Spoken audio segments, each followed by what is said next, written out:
This is Rob Tubbett for Boxing Social in association with Betfred. Delighted to be joined here in Dublin, sunny-ish Dublin, by Jay Quigley. Sunny but cold, but that's the way we like it over here. Yeah, it's not too bad, to be honest. I'm quite soft, so getting off the plane initially was like, oh my God. But yeah, not too bad. How are you, Jay? Nice to see you. Yeah, nice to see you. Thanks for having me, lads. All's going well. As you can see, we're in the gym here. We're just after finishing a good session. I'm going to have nightmares tonight about Jolene, and I think you know why. You know why that is. That's not just the name of a random woman who's walked into the gym. For those of you who want to know about Jolene, be sure to check out Boxing social media coming up. Yeah, nice to see you. Last time I saw you was a long time ago, before you joined Andy Lee. So let's go back and kind of talk about that. What were the reasons for hooking up with Andy? Obviously, I've seen you in the gym today. You look like you've been together forever. So talk to me a little bit about that partnership. Yeah, it's been a great partnership so far, and every day it's growing, and every day in the gym is getting better and better. And you know, Andy was always kind of there throughout my professional career. When I'll be texting him and things like that, there and different little things, and mainly came on board then really after my fight against Turiano Johnson. Andy sent me a real good message, and you know, it hit home with me. Obviously, Andy was in very similar circumstances at the nearly exact same time in his career as I was at that stage, and you know, the advice that he gave me really hit home. And I met Andy for lunch one day, and we said, sure, we'll go to the gym and we'll do a session together, and we haven't looked back since then. But like, Andy's top class, like, you know what I mean? I'm not the only person that has said that. And, you know, his boxing IQ is right up there with the best of them. He knows the game inside and out, and obviously he's experienced it all himself as well. So the experience that the man has is second to none. Talk to me a little bit about that. I hope you don't mind me prying, but what was the message? Obviously, we know the similarities at the stages of the career of Andy and yourself, but what was the message? What was it that particularly hit home? It was more like encouraging of a message, and to know that someone else went through the exact same thing, came through it and went on to become a world champion, you know. And of course, if I had looked into things, I would have knew that already, but at that stage after a fight, the last thing I was thinking about was Andy Lee and his career. You know what I mean? But when Andy sent me the message, and what he said on the message was exact same thing happened to him, similar to him with Brian Vera and things like that there. So whenever he said that to me, it just hit home that, geez, and I knew I wasn't the only person this has happened to anyway, but, you know, in such similar circumstances and coming from a well-respected fighter as well, and Andy, and an Irishman too, do you know what I mean? It was great to hear it, and it was just nice to have somebody there to tell you that, look, keep your head up. Shit happens, like, you know what I mean? And you can tell now that message was definitely worthwhile, because the two of us are working tremendously together.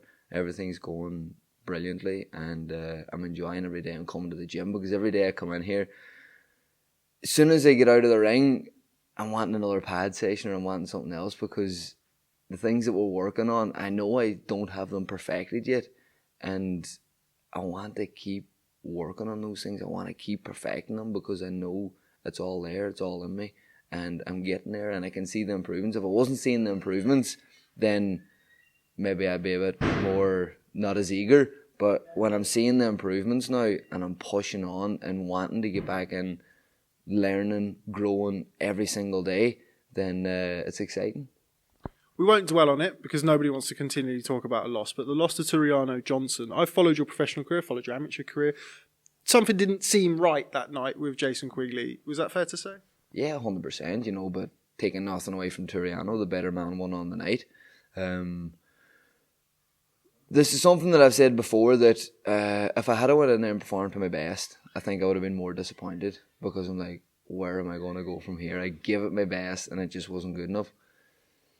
Whereas a lot of people get discouraged when they don't perform to their best. Of course I was discouraged because I didn't perform to my best, but I kind of looked at it then in the more positive sense and being like, well, things weren't right here. There's a few changes that I need to be made, which I've made.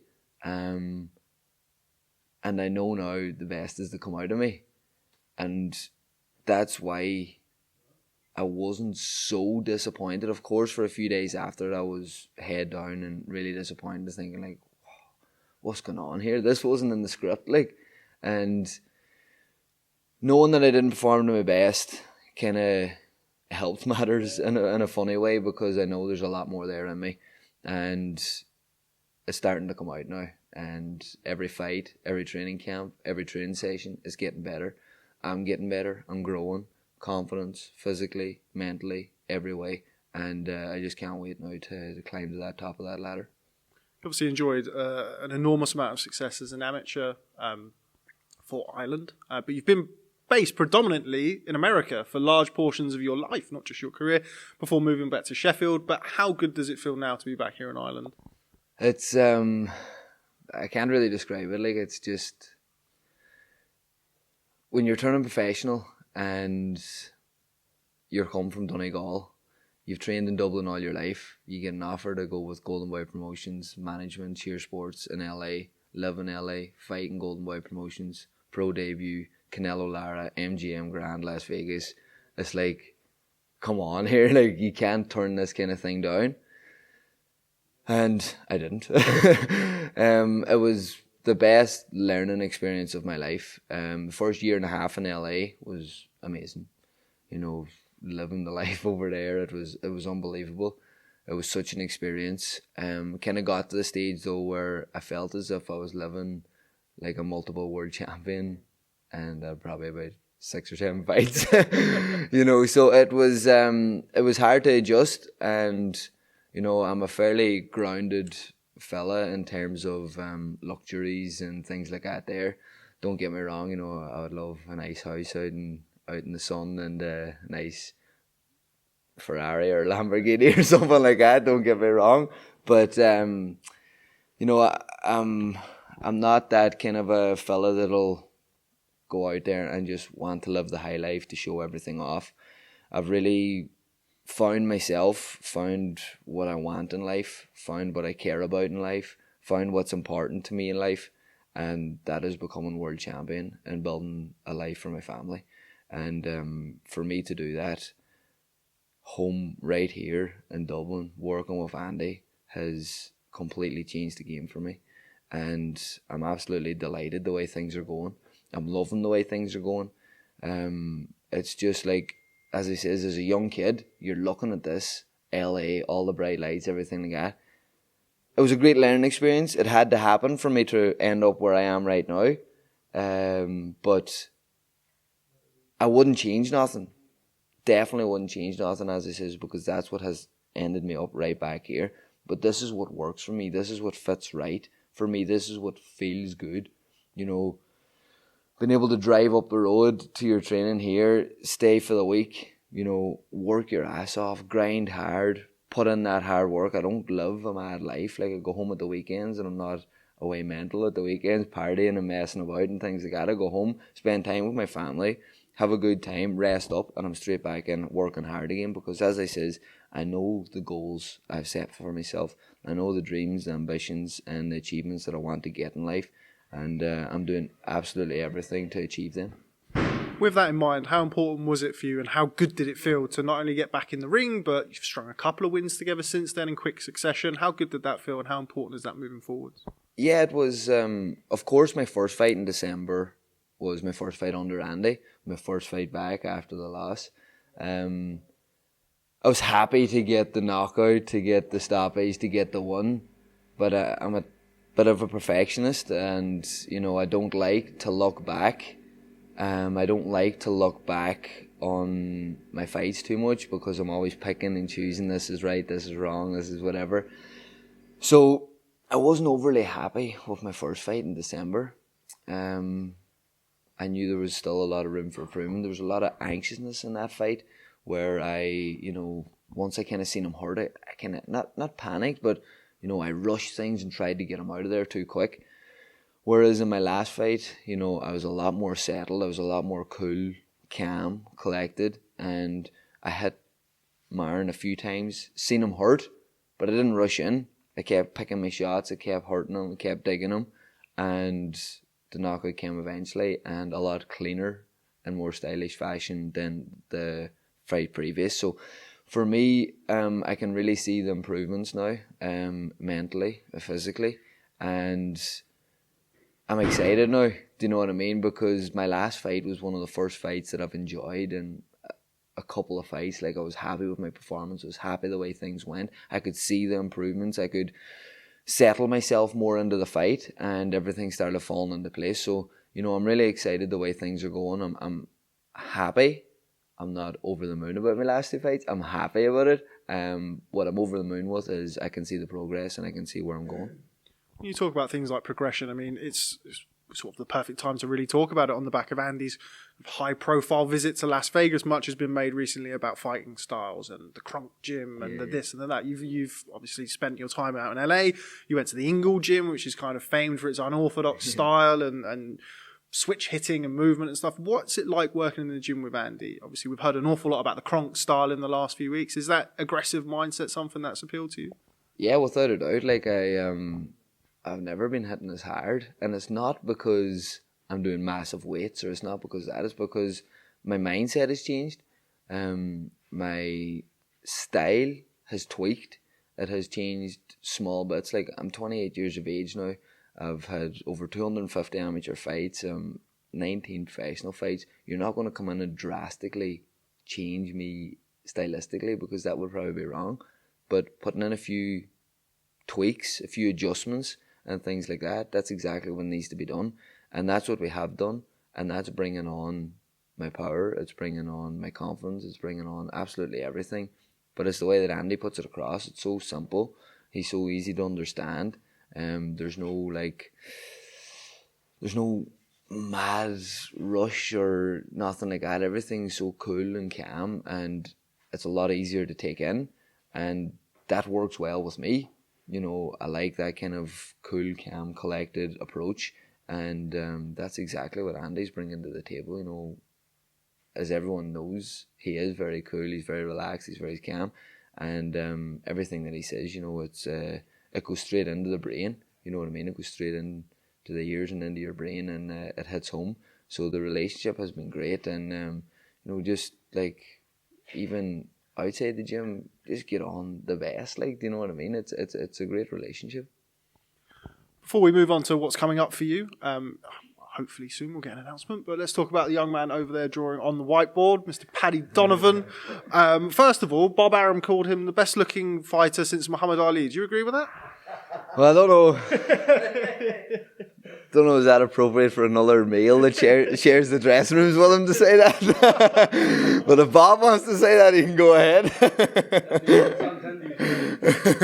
What's it been like having this young whippersnapper behind you in the gym to keep you on your toes? Yeah, it's great. You know, I've heard, obviously, Paddy wasn't on the scene when I was in the national team and everything like that. There, he was on the scene. He was coming up through the underage scene, and it was really when I turned over that I heard a few words about Paddy back at home. You know, I lost a lot of contact with back at home when I was in LA, but Paddy was a name that came up a few times and that I've been hearing about. And you know, I came back home and came down here and trained with him, and I was able to see how much of a talent Paddy is, and how far Paddy can go in the professional boxing game.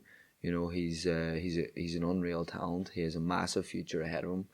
Keeps everything now down to earth, keeps working hard, keeps coming to the gym, keeps doing everything right, eating, sleeping, resting, everything like that. There, this man can go the whole way, and it's great to share the gym with him.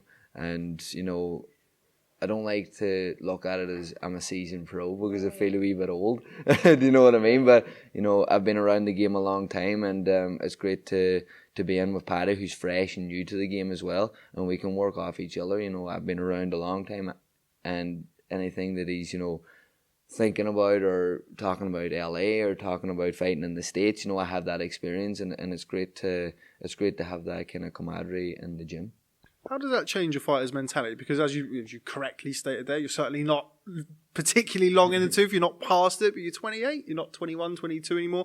How does it change your outlet, being able to give give that experience and give that kind of advice to somebody like Paddy coming up in the gym? What does that mean to you as a fighter? It's great because, I was around a lot of gyms as well, but I was around a lot of gyms and a lot of different nationalities. And sometimes when there's different nationalities, there's different personalities, there's different ways of going on, and sometimes you can't connect the same as you would with a fellow Irishman. And that's what I've noticed. Like, I never really connected with any other international fighters and things like that. The way that I connect with Irish fighters and the way that I connect with Paddy here in the gym as well. There's just the Irish. We have our own way of going on, like, you know what I mean, and we like to have the crack, which a lot of people mightn't get, So having that there, it makes the gym more homely.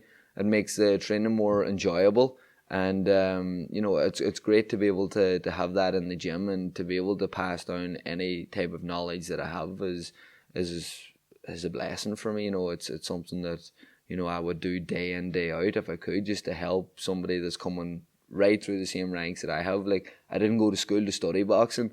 I've been through it. I've experienced so much in the game already. And to give anybody advice on it would be not a problem at all. Picking it straight back up there. And for people who want to know more about the crack that they're having in the gym, again, please check out Boxing social media. So what next for you, Jay? I mean, you've got a couple of nice wins back under your belt. You've relocated, you're happy, you're back home in Ireland. When can we expect to see you back in the ring? Well, I think Eddie Hearn made that pretty clear the last day that he's looking to make a fight between myself and Jack Cullen on the May 2nd Dillian White undercard over in Manchester. Look, I'm in this gym. I'm training hard every single day. Even when Andy was away in Vegas, I was in Donegal training every single day. This is what I do. As I said earlier in the interview, I know exactly what I want to get out of boxing. I know the achievements that I want to get. I know the goals that I have set for myself. And I just want to get in there now, work my ass off and leave no stone unturned. So I'm here, training hard, 160, 168, super middleweight division. The middleweight division was the division at one stage. Whereas super middleweight now, it looks like it's the division. And you have the likes of Billy Joe, you have the likes of Canelo, you have the likes of Callum Smith, you have the likes of Danny Jacobs, Chavez Jr. You have all these massive names now in the super middleweight division. I'm sitting right now in the middle. My last two fights were 164, 165. So, I'm a middleweight, super middleweight fighter. I'm ready for anybody in those two divisions. I'm training hard. I want to become world champion. I will become world champion. And it's a matter of getting the fights done now, getting the fights made. I'm going to do what I have to do right in that ring in there and let my team get everything together. Jack Cullen, May 2nd, no problem, let's go. Super middleweight division, anybody up there wants a rattle, let's go. This is my time now. I'm putting in all the hard work. I'm ready to rock and roll, and I mean business. You obviously had a lofty ranking with the WBC for quite a significant period of time. Obviously, the Soriano Johnson defeat came, you rebuilt, and now you're looking to get back in the ring. But considering that you had that ranking and moving forward, does that just whet the appetite to get back up there straight away? 100%. I kind of had that ranking and it was great at the time. But as we know, rankings mean nothing. Like, I want the belts now. I want the world title fights. I want to become world champion. And of course, you need to get back into the rankings to do that. I think, one of the last WBC rankings, I think it was 15, in the top 15 with the WBC. So, I'm still up there. I'm still in there. There was a stage 2 where I had the contract sent over to fight Ryoto Murata for the world title. Had my first class flights and everything booked to Tokyo for the announcement. I was raging. But look, these things happen. That was before the Johnson fight as well. So, I was on the cusp of fighting for a world title before. I'm in a much better place now than I was then. And it's going to come around again. I'm going to get that opportunity. I'm going to grab it. And I'm going to become world champion. But right now, it's getting the next fight. Whoever, whatever, wherever it is, and whenever it is, I'm ready to rock and roll, and I can't wait to get back in the ring. I would love, really would, I've had so many fights now over in LA, over on the West Coast. Everyone's craving for me now.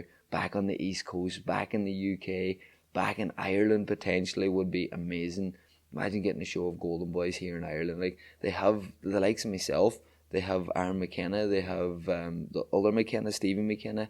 They have Brett McGinty, and they're signing young James Power as well from Cork, That alone, it could fill a card here in Ireland, and it'd be unbelievable to get that. I can't see why that wouldn't happen. But I want to fight now on the East Coast, UK and Ireland. I want the big fights. I want to fight English lads. I want to fight people that know their name, not Mexicans that people aren't sure of or they've heard about these guys that fought, but they don't know them. They don't, boxing is a business, but people want to know the people as well. People want, I seen him fight, whatever. I seen he was on holidays 3 weeks ago in Marbella or Dubai or wherever. That creates the interest in fights. That's what makes fights exciting. And, this Jack Cullen fight was only talked about. I went all over social media. I went on my Twitter, and the amount of notifications that I got about this fight maybe happening. And, these are the type of things that my career needs, that I want. And we're going to make it happen. We're going to get fights now. I have a great team in Golden Boy and Sheer Sports. They work really well with Matchroom, DAZN, everything like that there as well. So it's only a matter of time now before I get a good big fight back here in the UK, East Coast, and we start making some noise. Well, before we move on to the last question, shout out to Rachel Charles from Sheer Sports, a good friend of Boxing Social, might I add. Before I let you go, we've mentioned both of the names in here, Canelo Alvarez and former Andy Lee opponent, Billy Joe Saunders, widely expected to announce their fight in the coming, imminently. How do you see that fight going? If you're going off last performances, Canelo one's easy. I think Billy Joe needs a Canelo, needs a big name to raise his performance. And if Canelo doesn't raise his performance, who will? So Billy Joe has the skills to give Canelo problems. I think Canelo is a very patient fighter. We've seen that in the past, especially against the likes of Amir Khan, Lara, people like this here. He bides his time. Doesn't matter if he loses 2 or 3 rounds, 4 or 5 rounds even. He knows he's got the power and he knows he's got that strength to put anybody away. So it's going to be an interesting fight. Because it hasn't really been announced yet or officially confirmed, I haven't really sat down and analysed it and picked a winner or nothing in my head yet. And I hate sitting on the fence as well. But this here right now, I think Billy Joe has the skills to give Canelo problems, but I'm going to tip Canelo to win. Okay. Well, nice to see you, Jason. Particularly having you over here in Ireland. It's a lot easier to get to than LA for me. We do hope to see you back in the ring, whether it's May 2nd in the UK or some other time in the UK or on the East Coast preferably. Thanks very much for speaking to Boxing Social. Glad to see you looking so well. Thanks for having me and appreciate the time as always, lads.